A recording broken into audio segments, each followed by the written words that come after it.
So mind you, I went to jail for tampering with government instruments, fraudulent use, identification, tampering with government instruments. Let me tell you how crazy it is. So now I get released. So now I'm back in the situation that I was in when I got out of jail the first time. Back to no money, no car, staying with my mama. Now mind you, I just made this vow to God. Okay. I never worked a 9 to 5. I'm like, I'm not finna go work no job. Like, you know what I'm saying? Yeah. So came back home and ended up I tried selling drugs, I tried selling weed, pills, drink, but that wasn't fast enough for me. The only way a person would change, bro, you can't do it by yourself. You ain't gonna be able to change by yourself. You gotta be changed by the Spirit, bro. And I'm proof of that. I felt it. Now, if you choose to disobey that conviction, that feeling, then that's on you. But man, I ain't gonna lie to you, I'm too scared to disobey it. You know what I'm saying? Yeah. I don't know if we gonna go. It's the fear of God. I don't know if we gonna go to heaven or hell. You know what I'm saying? When we leave here, none of that. But you wanna know what I do know? I know I'd rather be doing the right thing. What my boy Marcus used to say, I'd rather have Christ in my life than not need him, than to need Christ and not have him.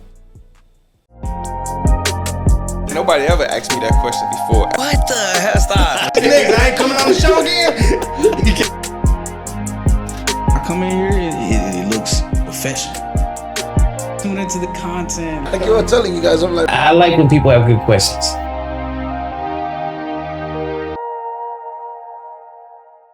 We've been knowing of each other for practically all our lives.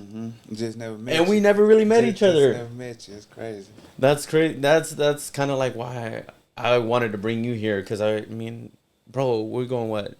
Antonio's what? Almost 20 years, dog. Yeah, he 21. Yeah. He 21. So, shit, his whole life.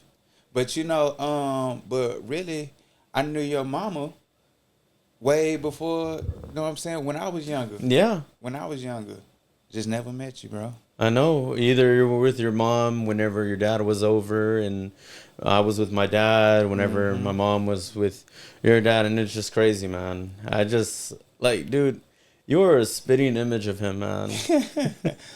Man, I used to think we was brothers, bro. Like when I was in middle school, he used to come up to the school and he used to be like, man, that's your brother? Like, nah, it's my daddy.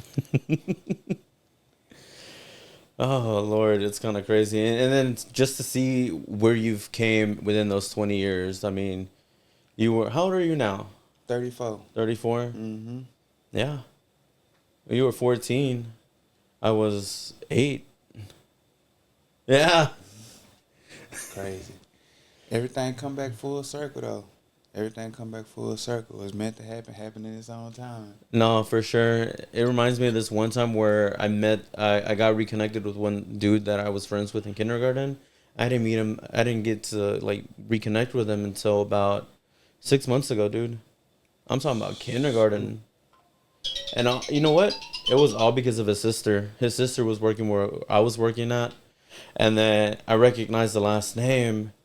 And I was like, and then we just started talking. I'd just be like asking questions, you know, trying to get some more information. She was telling me where she was from.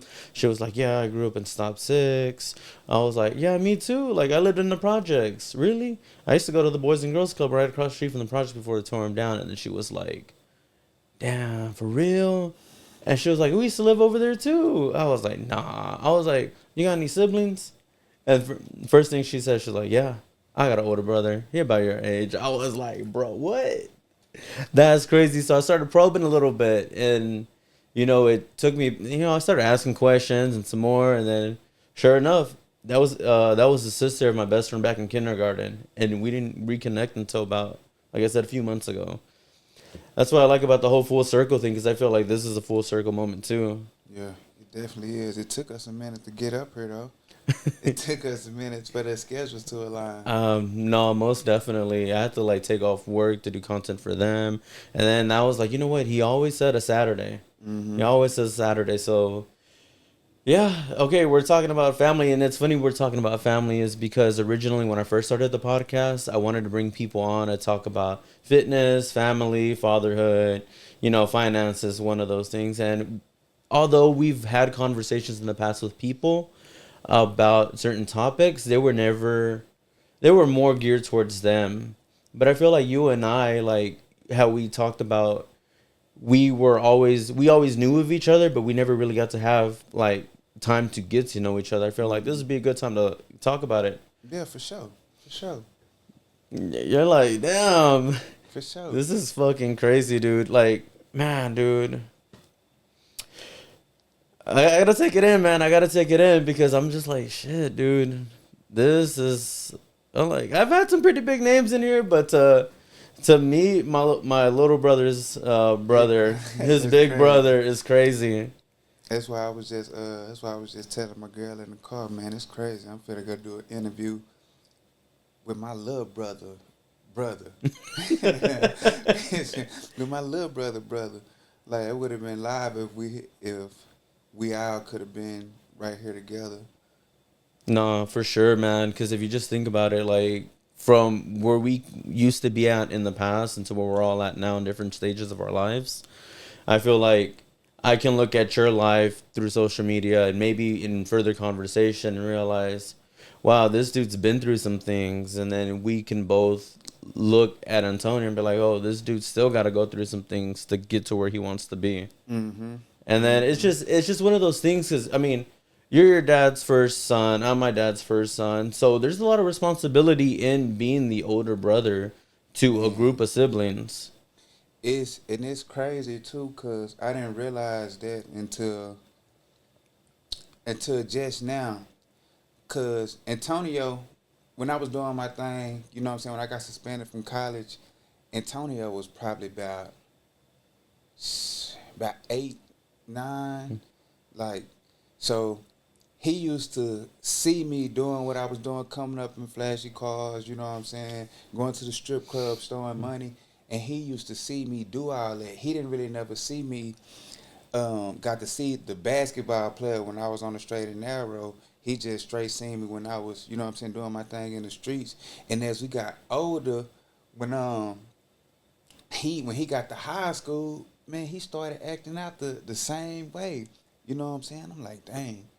But then when I came home and got on my fitness route, you know what I'm saying, gave my life to God and everything, I noticed he was watching and he started trying to do the same thing. So I'm like, man, the reason my little brother was messing up in high school because he was watching me, you know what I'm saying, not knowing, trying to imitate me, but that's what he seen, his big brother doing this, his big brother making money like this. And he told me one time, he was like, man, I was waiting on you to put me on this and that. I'm like, bro, I wasn't finna put you on to none of that stuff.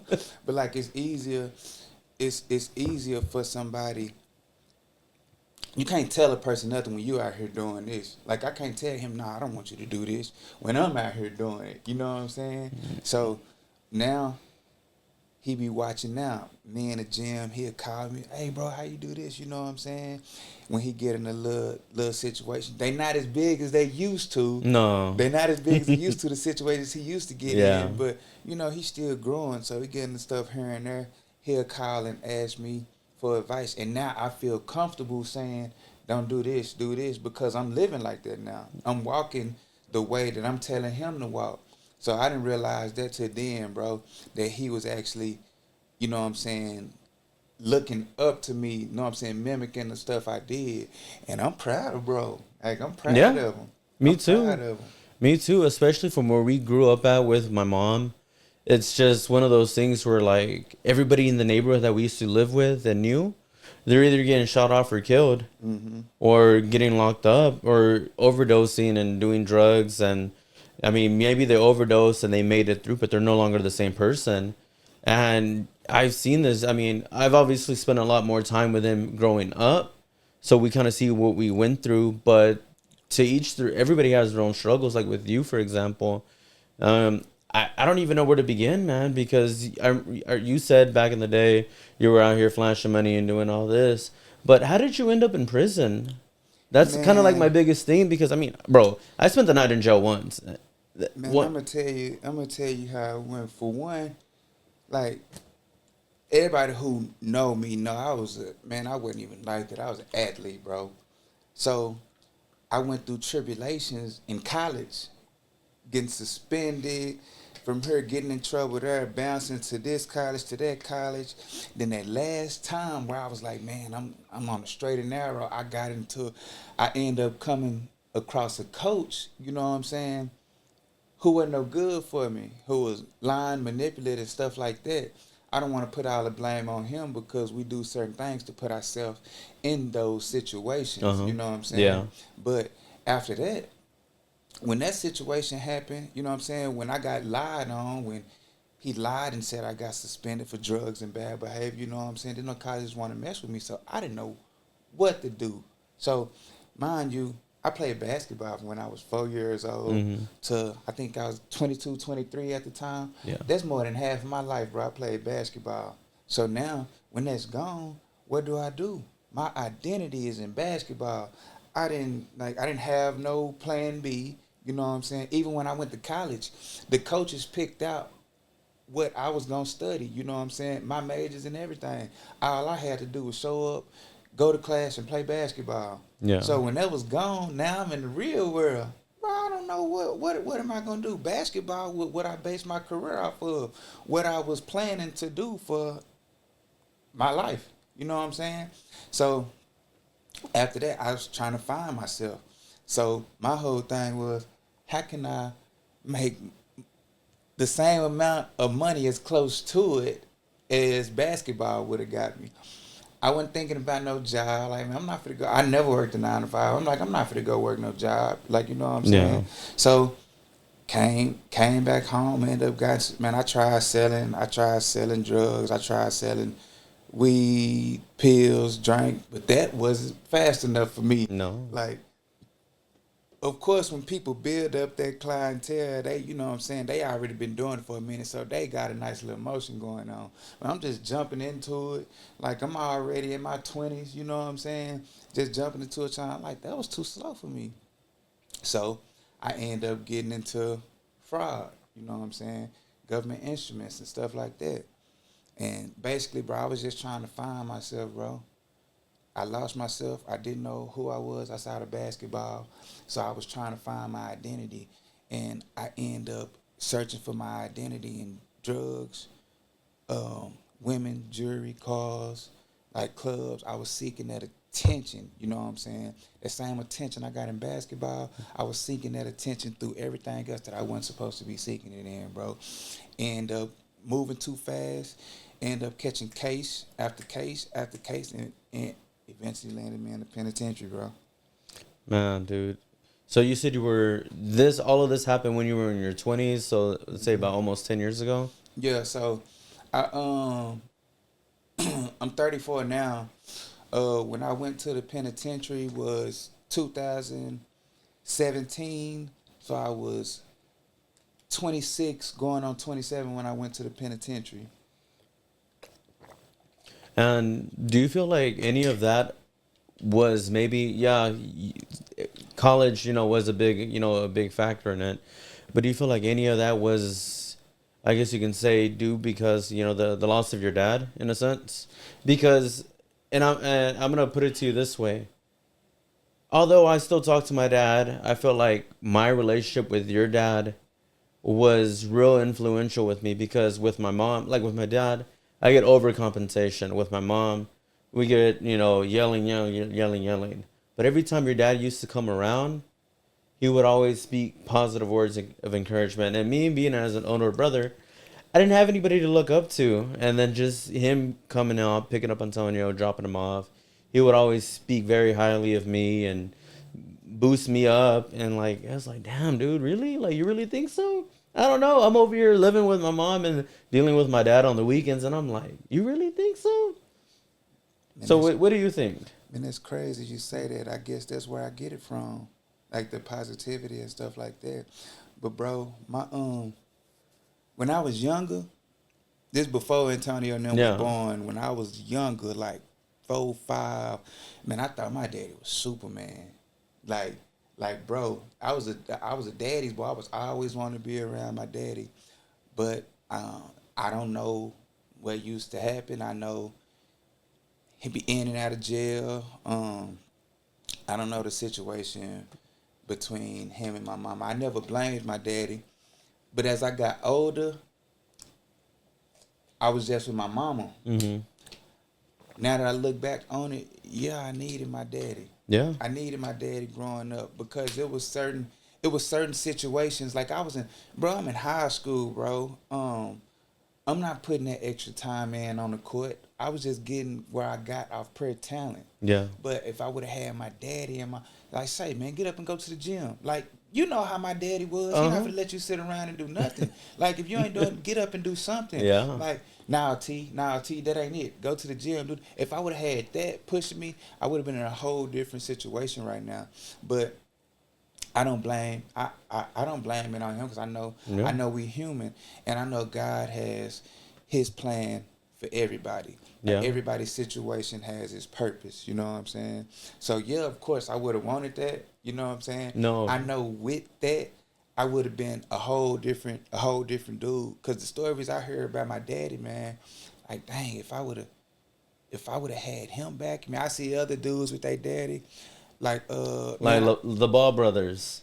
yeah, even players that I played with, you know what I'm saying, in the same class with, they daddies used to be up, you know what I'm saying, got them outside running hills, you know what I'm saying, in the gym. You can't leave until you miss this shot, but I didn't have that. But I wish I did, but I didn't, but you know what I'm saying? Yeah, It it's is just what one of it those is. things, like, once you give your life up to God, you start understanding, like, things. And it's one thing to say, oh yeah, things happen for a reason or whatever, but once you actually give your life to God, then that saying, oh, things happen because they happen, actually have more meaning, because you start putting your faith in God. And the reason I go back to that whole relationship with our fathers is because you think about it this way: you have younger brothers, younger siblings, they look up to you, but who do we get to look up to? Who's our example? Like, for me, and then I tell my dad this all the time, because he's always like, oh, I wish I would have stayed with your mom, blah blah blah. And in my head, I'm like, no, this is fine, because through you, I got to learn what not to be like as a father. Because I have a 7-year-old, and you have a 12-year-old, and it's crazy because I just used the cards that we were dealt with and learn whether or not these cards work for me. I got a 10-year-old daughter and a 16-year-old son. Yeah. My son about to move down here with me. He's staying in Marshall, Texas, but the plans is for him to move down here with me, to start the next school year, to finish off high school. So I'm excited about that, because now I get the opportunity to be to him what I didn't have. No. And the age that he is right now, that's the age I needed my daddy the most. I feel that. Because with my daughter, like, I have custody of my daughter. She's 7. I've been having custody of her since she was, a little over 1 year old. And I would always tell myself, like, well, I mean, I guess we both can agree at the fact that maybe when we were younger, we were both like, oh, we're not going to have kids. We're not going to have kids because we're busy worrying about our lives being so young and just kind of moving.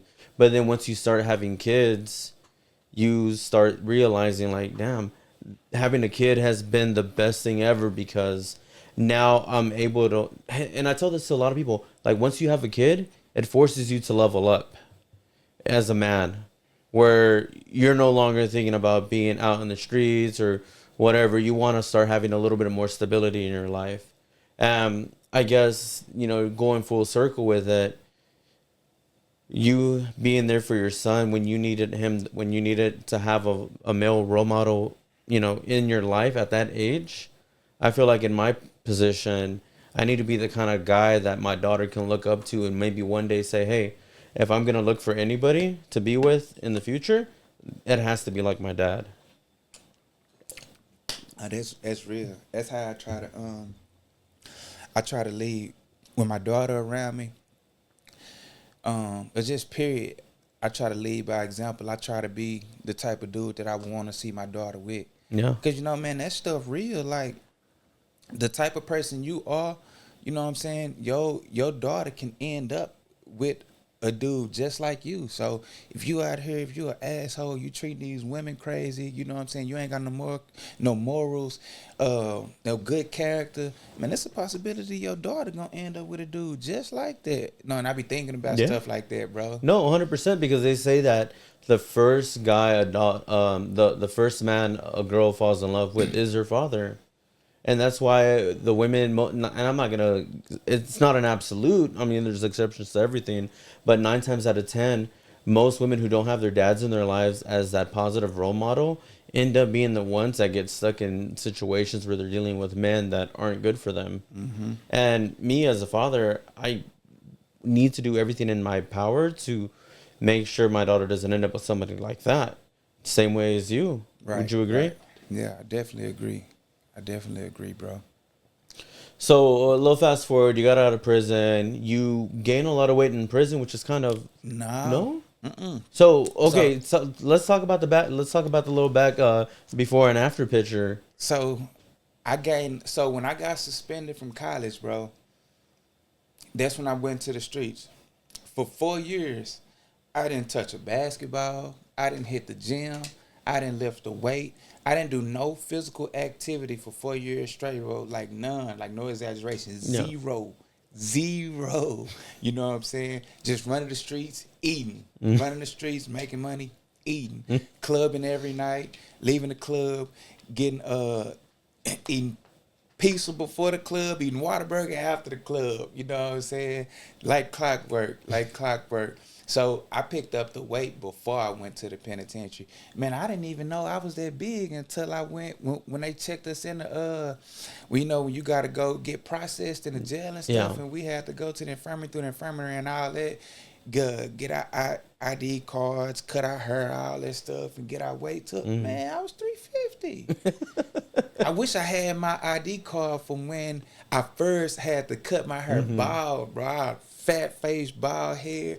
I was looking at my ID like, bro, because when you in the world, bro, so I'm busy. You know what I'm saying? I'm busy. I'm making money. I'm having fun. You know what I'm saying? At the time, I had a thing for strippers. And when you throwing money, you got money. They don't care whether you fat or not. You know what I'm saying? You fresh, clean, throw them. They don't care if you fat or not. So I didn't pay attention to how big I was, bro, until I was behind them walls, sitting in solitude by myself. Now I'm thinking about everything. Yeah. Now I don't have nothing. I don't have this money. I don't have these women. I can't busy myself with strippers or, you know what I'm saying, riding through the city at night or stuff like that, or with entertainment. I got to sit in here and face my thoughts. I got to sit in here and face reality. Now, who am I?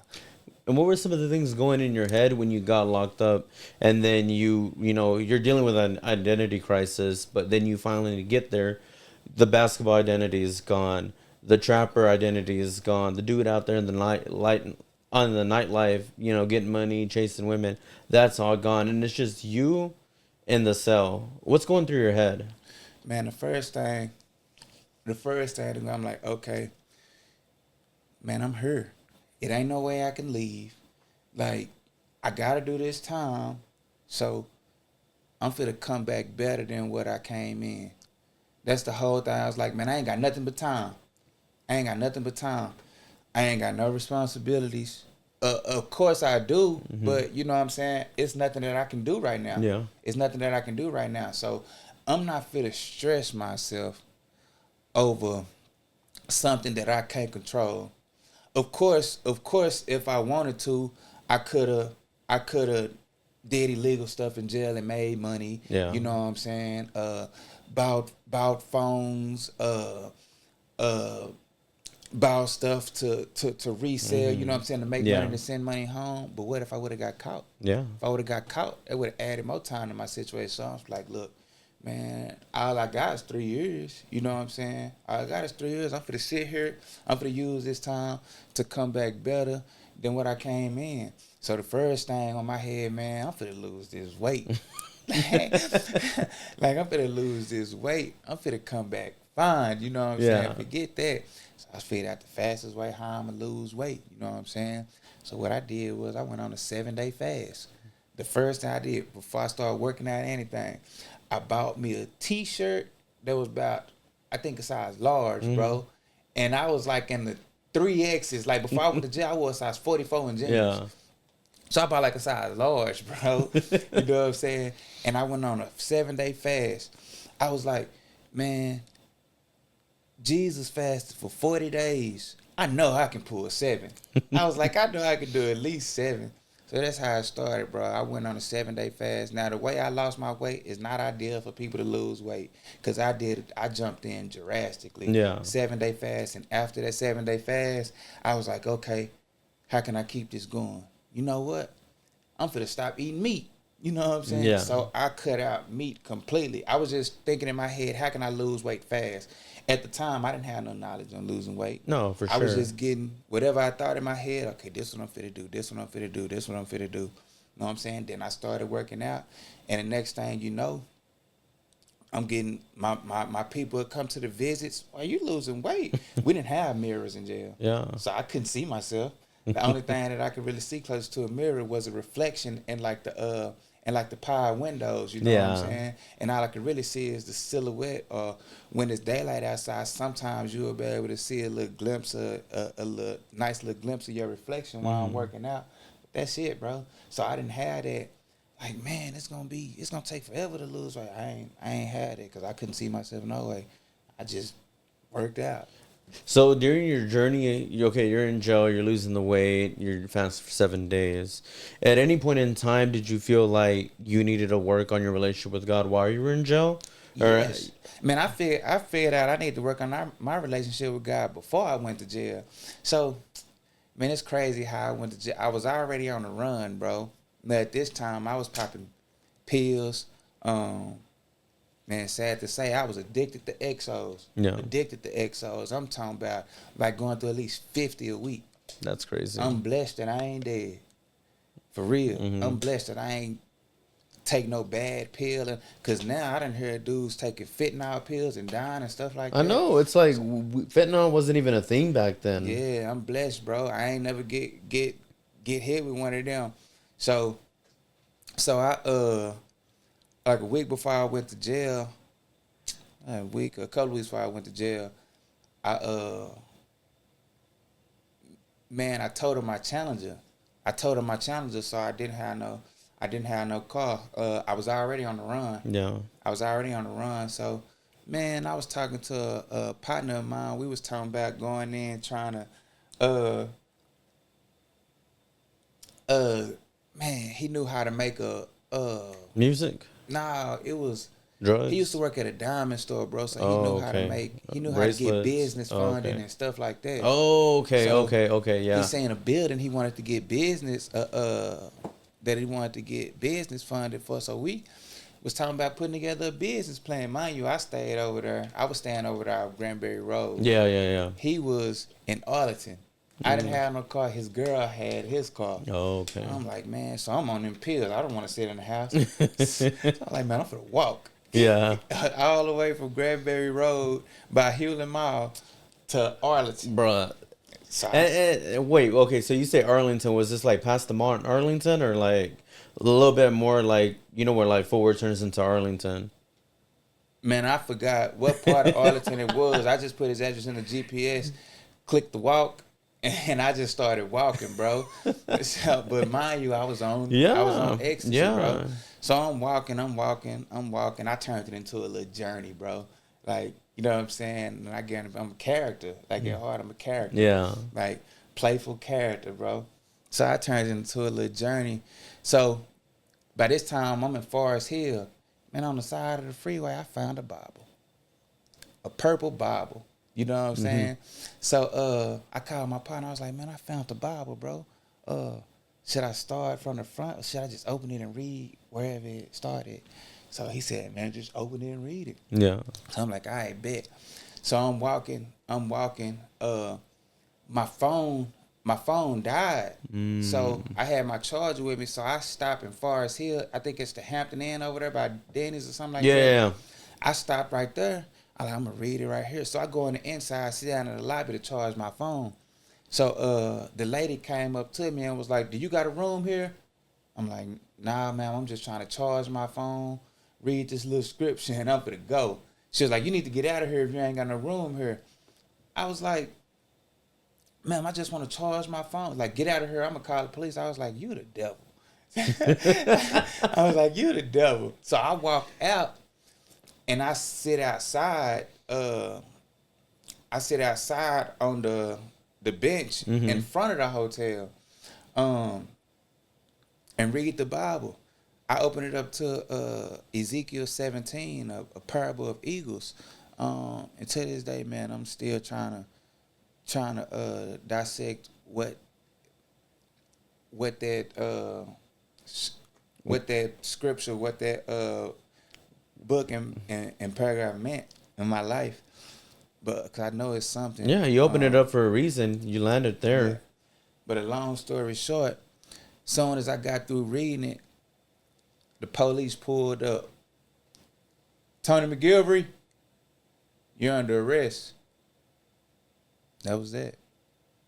I went to jail from there, to Tarrant County from there.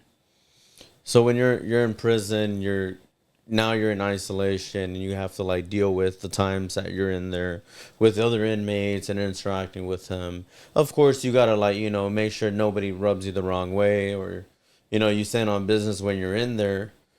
But at what point did you feel like you needed God the most when you were locked up, losing the weight, working on yourself? So I'm gonna say when I was in there, I was to myself, bro. I didn't have no problems at all. For one, I'm a pretty big dude. And when I went in, I was a big dude. Not saying people scared, but I didn't start no problems with nobody. Nobody started no problems with me. I didn't go in there acting tough. I went in there, said to myself, I didn't try to make no friends. But when people came to talk to me, I wasn't like acting hard and none of all that stuff. So that wasn't an issue for me. Man, and me, it was just something in me that was just like, bro, just read the Bible. Like read the Bible. Just become better. Like, so I was just reading the Bible, reading different self-help books. I didn't really have a situation in there where I was like, man, I just need God. I need God right here the most. I need him the most. But through the whole time I was in there, I started getting more and more revelation. Like, man, with God, you can get through anything. With faith and trust in God, you can get through anything. A verse I came across while I was in there that stuck with me, that calmed my spirit, you know what I'm saying, that helped me get through the situation where I really wasn't worrying about nothing. I was like, man, I'm in here. Like, I'm going to come out stronger and better. Was James 1:2-4. Count it all joy when you fall into various trials, knowing that the testing of your faith produces patience. But let patience have its perfect work, so that you will be perfect and complete, lacking nothing. So when I read that, I'm like, it's just a trial I'm in to make me better. So if I sit in this and get what I need to get out of this, you know what I'm saying, figure out my flaws, figure out how to fix my flaws, come out a better person, be patient, I'm going to come out better. So when I read that, I was good, bro. Yeah. I was chilling. I wasn't fit to do, like, I literally wasn't fit to do nothing to mess up my parole. Whatever they said don't do, I wasn't doing it. For what? I don't care if it made me look lame or nothing. Like, they told me to get it. I need lights out at this such time. I'm lights out. I'm over here doing what they say. You know what I'm saying? Yeah. The only thing that I used to kind of buck on, we wasn't supposed to work out in the day room. We was only supposed to work out on the yard. Yeah. You know what I'm saying? They didn't want us working out in the day room. Now that, I was like, man, I'm finna work out. I like, even if I got to get between these bunks and just do push-ups and sit-ups all day, I'm finna work out. But we had some CEOs that was pretty cool, that didn't trip about us working out, you know what I'm saying, depending on which dorm we was in. But that's about the only thing that I buck on. Even with the haircuts, man, I got written up one time for a taper fade. I ain't getting no more. Yeah. I ain't getting no more. It just goes to show you, like, once you're in a position where you're not in control of your outcomes, it's like, All right, we gonna just do a straight and narrow, go through this trial, and then do our best to get out, because you hear it all the time, bro. People go into jail and then they come out and they're going back in and doing the same thing they did. I was one of them. Yeah. I came home. I came home and I came home on a monitor. I was on a monitor for 3 months. I mean, that was some of the hardest time of my life. I didn't have no car. I didn't have no money. I couldn't get a job. I'm on a monitor. Man, I think it was like $40. My last $40, bro. When I got off my monitor, I took a girl to the state fair with my last $40. Damn. You know what I'm saying? Yeah. And after that, I was like, man, I'm finna go give me some money. I'm finna go give me some money. So I made a couple calls, back in action. About a month later, I done got 2 cars. I'm staying downtown Dallas next to the Dallas Mavericks practice stadium in the designer district. Yeah. I'm back doing what I'm doing. Yeah. But this time, I'm like, okay, I'm This finna time- move smart. I'm finna, you know what I'm saying? I know how to do it now. I'm And fit too. yeah. I gotta worry about the weight. Man, I was good. Man, I had a nice little run, bro. I was out for, let's see, I was out for about 8-9 months. 8-9 months, like, ran it up quick. Man, one of my partners hit a road trip to Arkansas to make a play or whatever. On our way back, passing through Texarkana, through Sulphur Springs, I get pulled over by a state trooper speeding. And he came up to me and was like, man, it's a nice car. I had got another Challenger, Yeah. a gray with some black rims. Mm-hmm. It's like, this is a nice car, man. Where's the dope? so like over there, like coming down east, like 30 east, you know, it'd be a lot of dope traffic and like through that way. Yeah. Like, man, where's the dope? I'm looking at him like, bro, I don't touch no dope. I don't mess with no dope. I had electric guitar in the back, you know what I'm saying? Bags full of iPhones, but I used a CPN to get them, so they was all in my name. Yeah. You know what I'm saying? So he couldn't really get me for that, but the only reason he was able to search my car because my license was suspended. Damn. So he was able to search my car. He ended up finding some credit cards and some IDs. Oh, You know what I'm okay. saying? Yeah. So I was on parole at the time. Oh, okay. They're like, nope. Ended up catching 7 charges while I was on parole, bro. Shit. 7 charges while I was on parole. Went to jail, bonded out. I bonded out. That next week I had to go see my parole officer. Man, I went to go see my first the day before I went to go see my parole officer, I get in the wreck. I wrecked my car on 30, headed back to Dallas twice. I fall asleep and I'm on the drugs. I'm coming down. Now I'm coming down after Exos. Like, so I fall asleep over there by Cooks. Boom, hit the wall. Shit. I exit Cooks. I ain't mess up nothing but the rim and the tire. So I get out at that shell on Cooks. I change the tire. You know what I'm saying? I get back on the freeway, head to Dallas. Going to see a girl. Yeah, know there what you I'm go. saying? There you go. Going over female house. Yeah. Head to Dallas.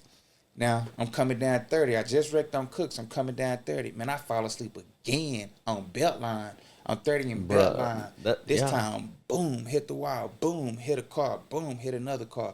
The people who was in the other car, bloody and everything. I come out without a scratch. Bro. I end up they end up towing my car, whatever. I didn't get in trouble. The girl who I was going to see, she ended up coming to pick me up. The next day I had to report. I went and reported the next day. They took me to jail. Over the car accident? No, they took me to jail because of the case I just Oh, caught. okay. I had to report.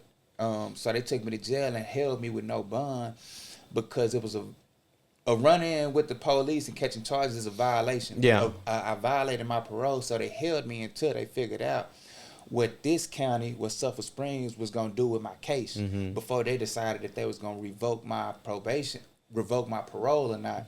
So they just held me with no bond. So I sat in there fighting those charges for 9 months. I sat in jail for 9 months. That's when the situation came, bro, and I was in the cell and I prayed, bro. I asked God if He'd get me out of this situation, don't send me back to the penitentiary for more charges. I change my lifestyle. I change my ways. 6 of the charges got dropped, bro. One of the charges stuck. Only one of the charges stuck. The victim on the charge name was Jesus, spelled Jesus. So I end up getting, while I was on parole, I end up getting 10 years probation and 90 days in a behavior program in Henderson, Texas. While I was doing them 90 days in Henderson, Texas, another case popped up from out of Denton County. While I was done with that case, another charge popped up, bro, while I was in Denton County. So when I got out, I was out for 7 days. I went and reported. Took me to jail again. After them 9 months, took me to jail again. I had to go sit in Denton County for another 30 days. I sat in there for another 30 days. The lawyer that I had ended up getting me released to fight the case from the world. Yeah. So, man, let me tell you how crazy it is. So now I get released. So now I'm back in the situation that I was in when I got out of jail the first time. Back to no money, no car, staying with my mama. Now, mind you, I just made this vow to God that if you get me out this situation, I'll change my, you know what I'm saying? He dropped them charges and now I got stuck with probation. So I'm on probation, but I ain't got to go back and sit down. So I'm free, you know what I'm saying? Yeah. And if I really mean what I said about changing my life, probation don't mean nothing. You know what I'm saying? If I'm walking straight, probation don't matter. Exactly. You know what I'm saying? So now I'm on probation and parole. And that's rare. That's very rare, getting on probation and parole. So it wasn't nobody but God. So I'm out in the same situation, bro. Staying with my mama, no car, no money.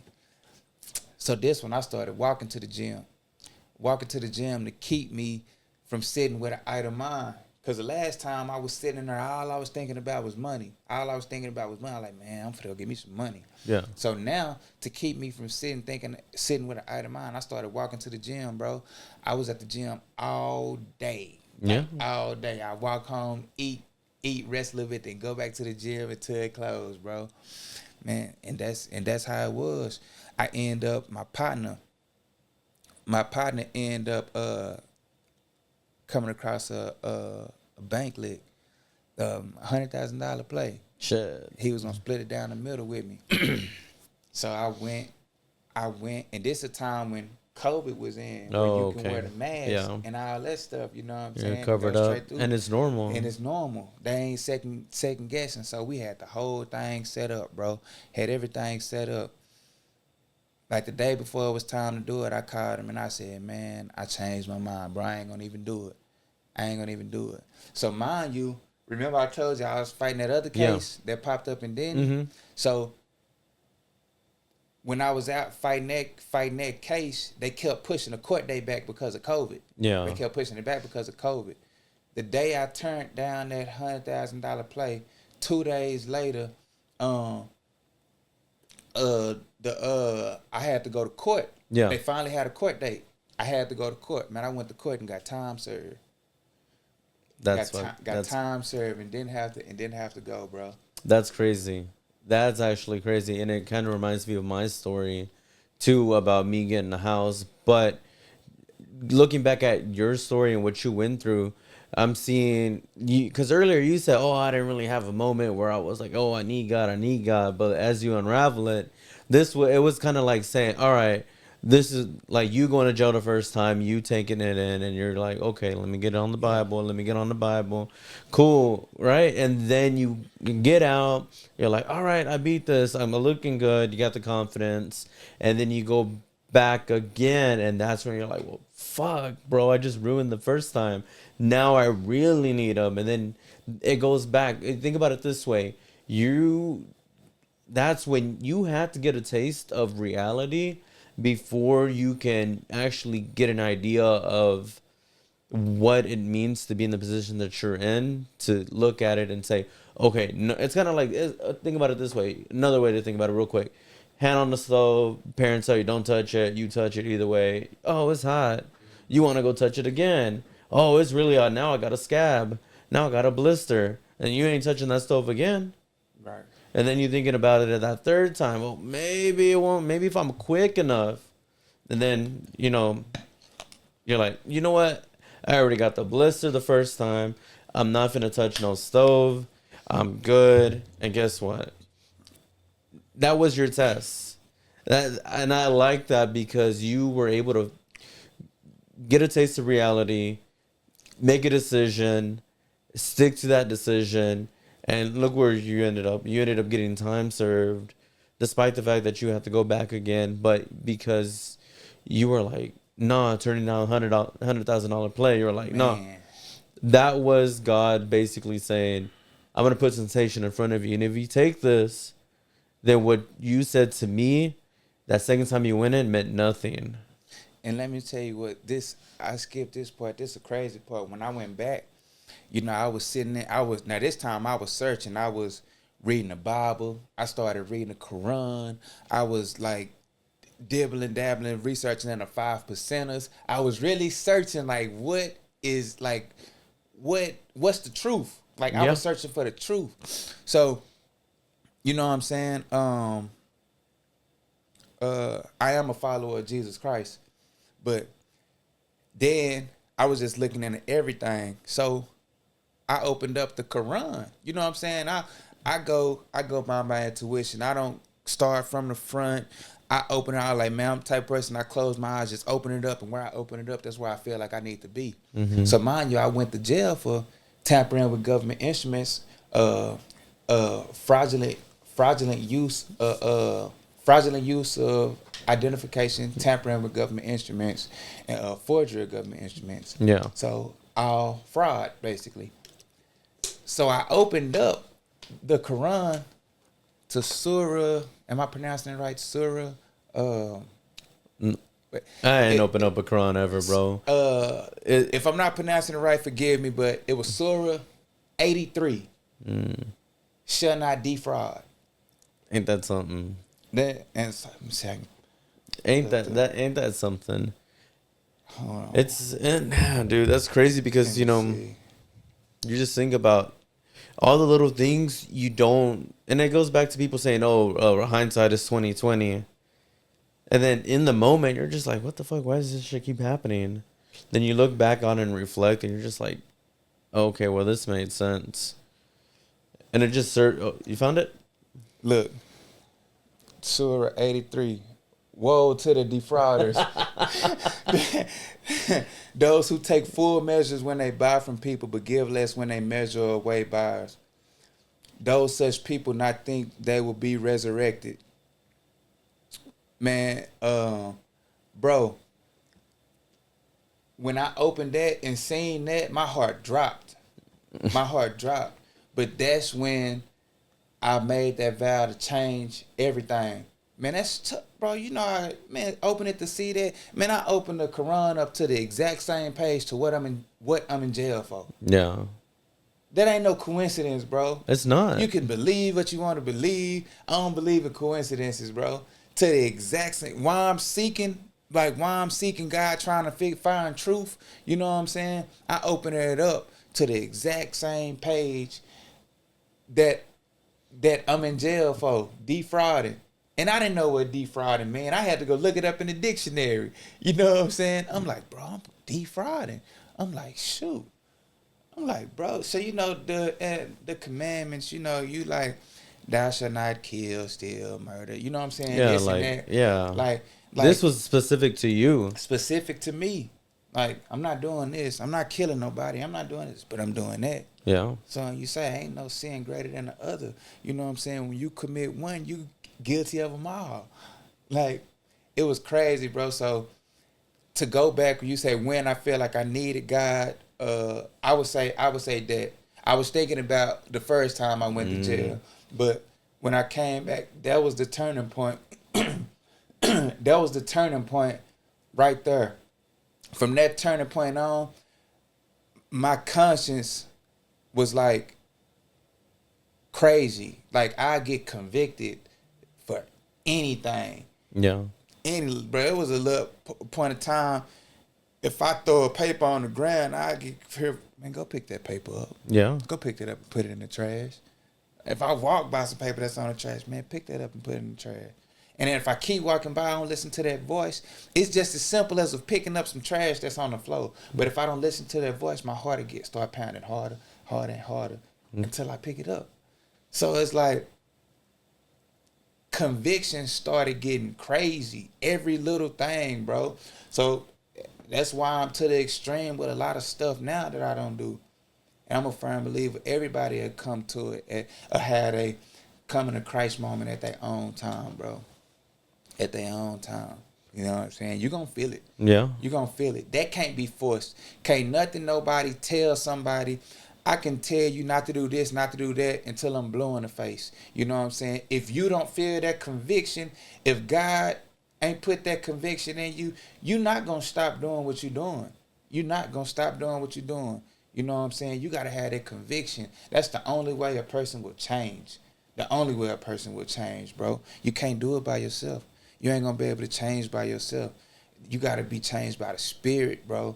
And I'm proof of that. Proof of that. I felt it. Now, if you choose to disobey that conviction, that feeling, then that's on you. But man, I ain't gonna lie to you. I'm too scared to disobey it. You know what I'm saying? Yeah. I don't know if we gonna go. It's the fear of God. I don't know if we gonna go to heaven or hell. You know what I'm saying? When we leave here, none of that. But you want to know what I do know? I know I'd rather be doing the right thing. What my boy Marcus used to say, I'd rather have Christ in my life than not need him, than to need Christ and not have him. Just think about that. I'd rather, no matter what go on when we leave here, you know what I'm saying? When we leave this world, man, I don't care what nobody say. Oh, we just going to the ground. There's no heaven or hell, man. You don't really know that. I don't really know that 100% for sure. But I would rather live like there is a heaven or hell and live to please God to go to heaven than to live like there is not and end up dying and getting to them gates and be like, no, sir, you go down there. Yeah, he's gonna look at you and says, "Oh, well, you never knew me, so I guess I don't know you either." Right. And then on top of that, bro, just we're not perfect. No, so all by no do means. Is try to progress daily, and a person should want to progress daily because that's helping them become a better person overall. You know what I'm saying? If you don't want to be better, you know what I'm saying? If you don't want to have great morals and character about yourself, then you just doomed anyway. Exactly. You're just here walking, chasing the next check, not networking, not building connections, relationships, building yourself up, whether man or woman, and you get through all of this in your 20s, right? Now you're 34. And one thing we like to say here on the podcast is that most men don't really find themselves or aren't in their prime until they hit their 30s. And I think it's safe to say for you and myself, and for example, you have to go through yourself. No way you were in your prime, and I'm 28, but I'm still not in my prime. But I feel like over the years in my 20s, I've developed more mature, more responsible. I've always kind of been responsible in a sense, but back when I was in school, straight A's, bro. And back to with you in basketball, pure talent, didn't have to work for it, and I was the same way. But then I get, I'm an adult now. I have a kid, and that was kind of like the biggest thing for me, where I have a daughter, I'm with the mom, we split, it didn't work out. Now I got to go to court, bro. Now I'm faced with this decision that I'm like, dude, do I want to be like my dad? Do I want to not be in my daughter's life? Like, what's going to happen? Am I going to be on child support? Am I not going to be able to provide, whatnot? And, granted, I was blessed with a good job to be able to provide a good lifestyle and whatnot. But I'm facing that challenge. And it ain't going to jail, but I'm facing that challenge where am I going to continue with this generational curse that we're going through, where my mom and my dad's parents, they both split and they weren't together. Now they both split, and now I'm in the position where I'm like my dad. Do I want to continue that? So no. It's crazy because and it all happened during COVID for me, where I was going in and out of court, whatnot, and I'm living at an apartment at the time, and it's just me, and I got my daughter on the weekends, and then we're going to court. They want 1,500, 2,000 for a mediation, all that stuff, and then when I was down to my last $2,000 and my rent was due, they called me. They're like, "Hey, you ain't gotta pay no more." Because we had already, I'm not gonna say I did most of the work for them, but my case is pretty easy based on the amount of information I had to get custody of my daughter. But they said, hey, you ain't gotta pay no more. Your balance, the owner of the law firm was like, man, COVID is here. You know, people are struggling. You good. You ain't gotta do that. So after I dealt with that, and this is I tell everybody, I've been like drug free since 2017, because that's when my daughter started living with me. She was born in 2016. So within those 2 years during COVID, I'm like, all right, good. Because I've been putting away money for so long and being real frugal. So I was in a position where I was able to put my daughter in a house, give her that stability that I didn't necessarily have as a kid. And my testimony to God is being able to get this house, because 4 years ago, I told myself, I'm going to live in this apartment, but I'm not going to make it a home. So I'm not furnishing shit. I got a couch. I got a computer monitor and a little thing for a TV setup, a bed. My daughter finally has a little bed in a 1-bedroom apartment. It's just me and her. And then I told myself, all right, and all I need is 2 years. So I stacked my bread. I worked 60 plus hours. But the thing that made it more real for me was carrying a 1-year-old, a 2-year-old on your shoulder at 12 at midnight. You know, because you live in apartments. You know, parking is hard in apartments. Yeah. It's especially at nighttime when you got to park halfway across the thing. Mm-hmm. And it takes me back to this moment and that whole realization. I'm like, dude, like I got to live the straight and narrow in order to get to where I want to be, because I'm at that young age where everyone's hitting me up like, hey, come out, let's spend some money. And I'm like, nah, bro, I can't. Like, God gave me my daughter for me to go out and, you know, when I'm not with her, be in the streets, spending the money that I'm saving to be able to provide her with the stability I didn't have. Fast forward a few months, you know, it's time the lease is coming up. Hey, you want to sign a 30-year lease? I'm like, fuck no. I told myself 2 years, 3 years if I really need to. Fuck no, dude. So we looking around. I'm looking around for houses. I'm with my girl at the time. We've maybe been together for a year and some change now. And this was another girl that I met after my daughter's mom. So we've now to this day we've been together for like 6 years. Amazing woman. She's out with her family right now at a birthday party, but amazing woman, man. I'm telling you, bro. Whenever you hear about a woman who listens to you as a man, you want to be a leader, right? And you want to be respected as that head of the household, bro. You know, she gonna talk her little shit or whatever, but I'm telling you, man, I cannot talk enough about her. But that's not the point. The point is that we looking for a house. This is I got 2 months, bro. 2 months before the lease ends. We're looking for houses, and right before the market gets really, really bad, where like nobody can afford shit. I'm like, this is the first house I've seen. It was crowded, bro. 3-bedroom. It wasn't my first house I was like, nah, let's keep looking. I'm looking at nicer houses, bigger houses, more expensive houses. And I'm like, well, I can afford all this. Cool. But the craziest thing happened, dude. I come back to this house because I tell myself, let me just go look at it one more time. They already started taking some of the furniture out, whatnot. And I'm like, you know what? This is fine. I don't need a house with a big ass yard in the back or some crazy addition or anything like that or all this other stuff. I'm like, they're willing to give me the appliances. So that's right. I'm already saving money on the appliances. They're willing to bring the price down. But let me tell you this. I didn't have all the money at the moment but I was still trying to get other houses that were more expensive. So we had like this real bad storm. You remember the winter storm of like 2021, where like everything was froze over for like a week? Yeah, like a little blackout or something. Yeah. So the power was out over here. The power was out of my apartments. Nobody wanted to go out and do deals, and like the lady needed the house signed off on, and the house closed like a week or two ago. And I'm waiting on my income taxes. A good chunk of the money that I had to put down for the house and the closing was from my income tax. And I, in 21 days to get your taxes, whatever.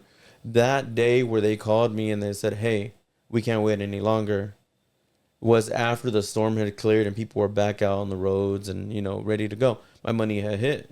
I'm like, let's fucking go. I was like, right there, 12 o'clock, bro. Every night I'm looking at my phone. I'm like, come on, I need this money to hit, bro.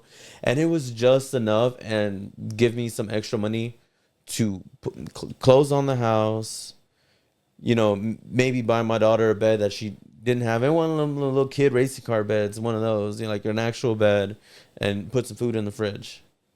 And I tell everybody, when I needed God the most was when I was trying to level up in life and give my daughter something I didn't have as a kid. And I think and it's funny because Antonio clowns me. Oh, you work at QT, you work at a gas station, blah, blah, blah. I'm like, bro, like, I may not be out here, starting a business or whatever. I mean, don't get me wrong. Entrepreneurship's always eluded me. That's why I interview entrepreneurs. And we'll spend a little bit more time talking about that towards the end. But, being able to provide the stability that we didn't have as kids was always my goal in life. And then I see the way you coming up now. Now you're moving different. You're living for Christ. You have a family. You're being the father that you want. You have your own business in a sense where you do personal training. So fast forward to the personal training. Where do you feel like you needed to make that jump? Because, did you work any jobs before you got into personal training full time? Man, I'm going to tell you how I got into personal training. I didn't even want to be a trainer. No? I never wanted to be a trainer. Man, it's crazy. I just like working out. I got, shout out to my brother Marcus Hollis. He was a big piece to, he got me into fitness. Yeah. He got me into fitness, you know what I'm saying? He seen me. I needed money, bro. I needed money. We was always working out, bro, and he saying that I needed money, bro. He took me up under my wing. He took me up under his wing and taught me the game, bro. You know what I'm saying? It's like, man, look, you need some money here. You know what I'm saying? I'm finna teach you this. Like, the knowledge and stuff that he taught me and gave me for free, man, easy a person can.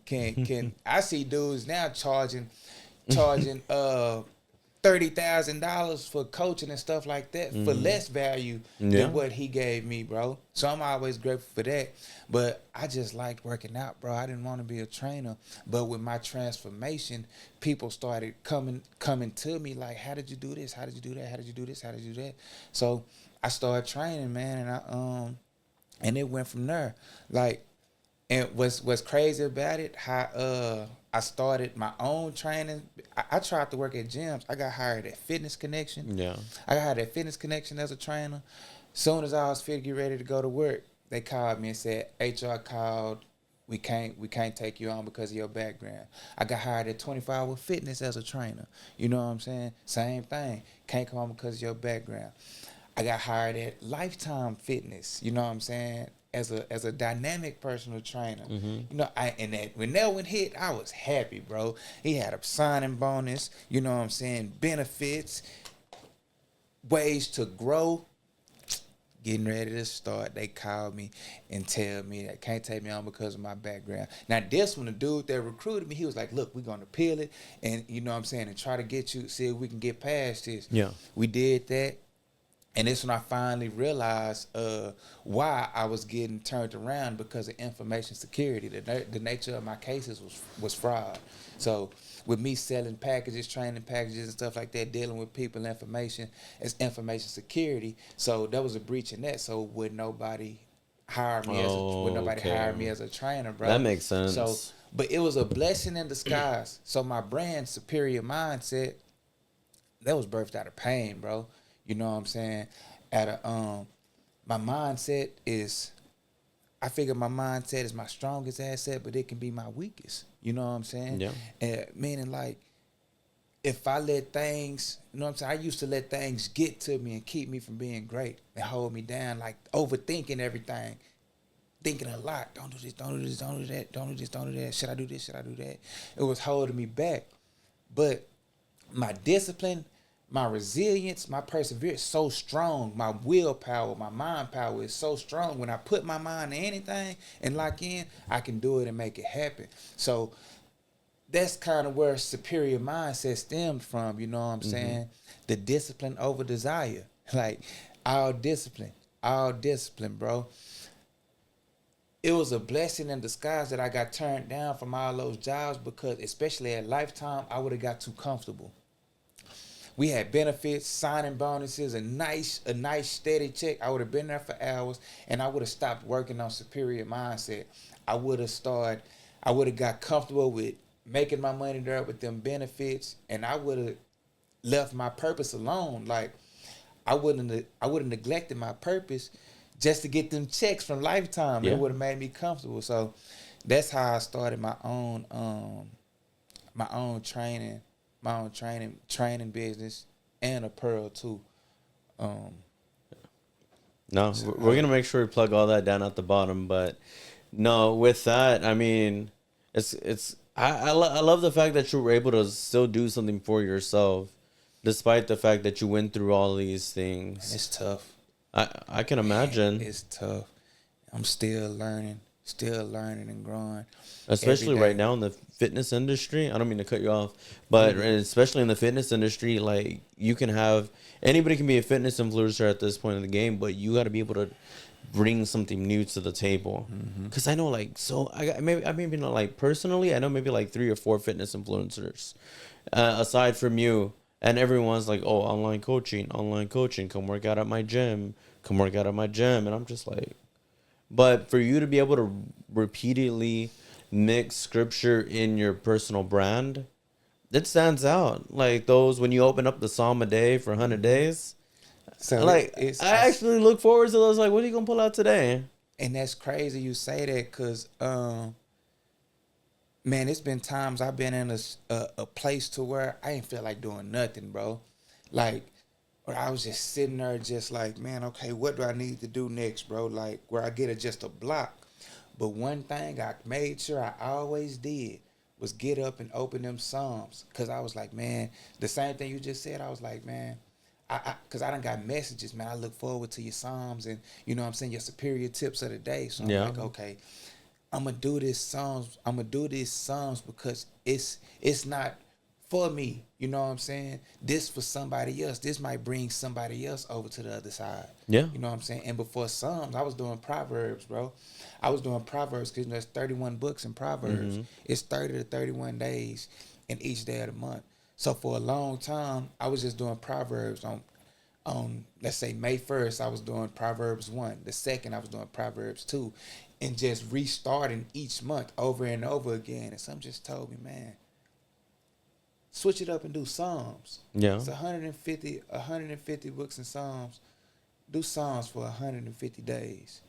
Man, and that's what I did, bro. I can I can't not give God the glory, because when I tell you, I didn't know my path after basketball. Yeah. Like, I didn't know. Just think about it, bro. Just think about it. For your whole life, for more than half of your life, you're doing one thing. You're doing one thing. That's all you know. Then, boom, out of nowhere, you're not doing it no more. You didn't plan to have, you didn't have no backup plan. So I'm lost, bro. I don't know what to do. And the only thing I could do is read the Bible and pray. like, what do I do? What do I do? You know what I'm saying? I had to learn to surrender. I had to learn to surrender and understanding that everything gonna happen in God's time and not mine, and that His power and not my power. Cause it be times now, bro. I'm human. I try to take situations to my own hands. Sometimes I miss prayers. You know what I'm saying? I get anxious. Want everything to come fast. You know what I'm saying? I'm human. But I gather myself, regroup. Okay, sit back and chill, bro. Sit back and chill. Go ask God what He needs you to do. Go ask God where you're supposed to be. You know what I'm saying? Stop trying to rush everything. Yeah. You're not behind. You're right where you need to be. Because I had a problem with that. I was trying to rush everything, trying to make up for the time I lost. I felt like I was always behind. I always felt like I had to catch up. I always felt like I had to do more than everybody to get where I felt like I'm supposed to be. So I'm like, man, I'm 34. Yeah. Like, I'm supposed to be here by 34. You know what I'm saying? And that's why the comparison is the thief of joy. You know what I'm saying? I have times I'm sitting up here I'm like, man, dang, I'm supposed to be right here. You know what I'm saying? But that's my flesh talking. I don't know where I'm supposed to be because at the end of the day, I'm not in control of my life. You know what I'm saying? God is. Yeah. So I feel like that's something that a lot of people struggle with right now is that they see everything online and they're just like, damn, this person has this person has that. And, they want to get to where they're at. But I can totally agree with that because I look at other content creators and other podcasters. They're like, dang, you've had a conversation with who? Wow, that's crazy, man. I need to get like that. But then lately, I've been putting myself in a position where I've been doing less, focusing less on minds and being a tool for others and helping others out because I've been blessed with the knowledge on production, how to host, how to make, clips and, basically give value to everybody else around me through the growing pains of learning how to do this. And I had this discussion with myself and then, kind of like talked to God about it in the car one time. I'm like, all right, I'm not like after I had like Amari Cooper on here and Grant Anderson, I was like, all right, what's next? Who's the next biggest person I can bring on? I kind of let that go and so God, bring me whoever you think I need to talk to when it's time, but also give me the opportunity to help others with their goals and talk to God about them. And it's probably not talking to God with them on content, because we've had maybe a few pastors on here, but just in private conversations, like the comedians that I've worked with and then other influencers I've been working with, we talk about God off the camera and it's starting to make an impact on their life. And I'm like, all right, just use me. And just like the way you surrender yourself and allow yourself to be used on your platform to spread the word of God, I feel like whatever you are looking to get in the future, like I said, back to God's timing for you, back to God's timing for me. And we can't do anything else but just, put in the consistency, the discipline that we already carry, and allow that conviction to work through us to be used by God to benefit others and share His joy. Yeah. Damn, dude. You definitely went through a lot, and 112. That's not bad. I'm not even tripping, man, dude. But superior mindset. It's crazy, Tony. It's been real, bro. It's been a real good conversation. Just catching up with you. And then just learning where you've been at and what you've been up to and everything that you've had going on to get to the person you are today. It's been a pleasure, bro. I don't know. Do you want to plug anything in that I'll put in the description? My Instagram, Tony Mac _ God's Gift, and my clothing website, superiormindset777.com. I use them sevens, man, the number of completion, the number of perfection. You know what I'm saying? We're not perfect. We can only progress, but we can strive for perfection. We can always have that superior mindset to shoot higher. You know what I'm saying? So I got them 7s in there, man. I like that, man. Man, we gotta catch up. So we gotta do another one, Antonio, and kind of like talk to them some more. But yeah, man, this was good. I appreciate your time, bro. For real. For sure. I mean,